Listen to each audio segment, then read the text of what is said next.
Hello मेरे प्यारे दोस्तों, आप सबके अंदर बैठी खूबसूरत आत्मा जो परमात्मा का भगवान का ही रूप है, उसको मेरा सादर नमस्कार। दोस्तों, अच्छाई और बुराई दो शब्द हैं, लेकिन वो सिर्फ और सिर्फ हमारे मन की उपज है।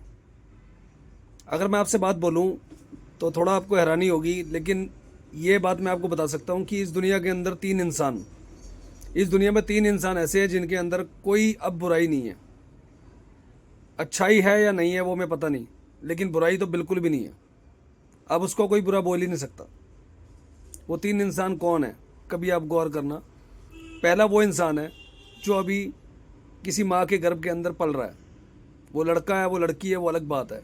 वो किस धर्म का अलग बात है, वो किस समाज में आएगा अलग बात है, वो कौन आएगा वो अलग बात है, उसका नाम क्या होगा अलग बात है। लेकिन जो बच्चा अभी उस गर्भ के अंदर है तो वो भी जीव, वो भी इंसान ही बनेगा, लेकिन उसके अंदर कोई बुराई नहीं है। क्योंकि हम जो कल्पना भी कर रहे हैं उसके जन्म लेने के टाइम पे कि ऐसा जन्म लेगा तो ऐसा होगा ऐसा होगा, अच्छा ही अच्छा सोच रहे हैं, कुछ बुरा नहीं सोच रहे उसके लिए। तो उसमें कोई बुराई नहीं है। पहला इंसान वो जो गर्भ के अंदर है। दूसरा इंसान वो जो इस दुनिया को छोड़ के उसकी आत्मा चेतना निकल गई और उसका शरीर स्वाहा हो गया, मिट्टी हो गया।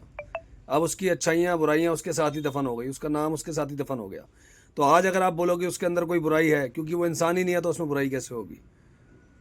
और तीसरा इंसान वो इस दुनिया के किसी भी कोने में ऐसा इंसान जिससे आज तक आप इस पूरी ज़िंदगी में कभी मिले नहीं, जिसको आप पर्सनली जानते नहीं, जिससे आपकी कोई फीलिंग शेयर नहीं हुई, जिससे आपका कोई संबंध नहीं है।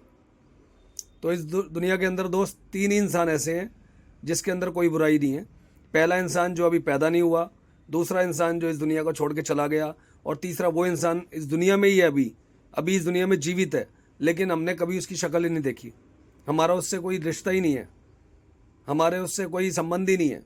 तो जब हम उसे जानते ही नहीं, पहचानते ही नहीं, मिले ही नहीं, कभी उसके बारे में कभी सुना नहीं, उसके विचार सुने नहीं, अपने विचार उसके ऊपर थोपे ही नहीं, तो हमें कैसे पता वो बुरा है।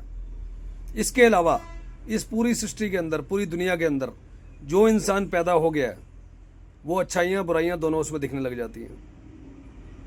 जो इंसान अभी जीवित है और आप उसको जानते हो, कभी ना कभी कहीं ना कहीं मिले हो, कभी ना कभी आपने उसके विचार सुने हैं या आपने विचार उसके ऊपर थोपे हैं, तो आपको उसके अंदर पक्का बुराई दिखाई देगी, चाहे वो रिश्ता कोई भी हो। तो इसीलिए दोस्तों, ये अच्छाई बुराई की उपज छोड़ के, वो कहते हैं ना, एक नूर ते सब जग उपजया कौन भले को मंदे, सब कुदरत के बंदे। सबको कुदरत ने बनाया, सबके अंदर आत्मा चेतना प्रकृति ने दी है, परमात्मा ने दी है।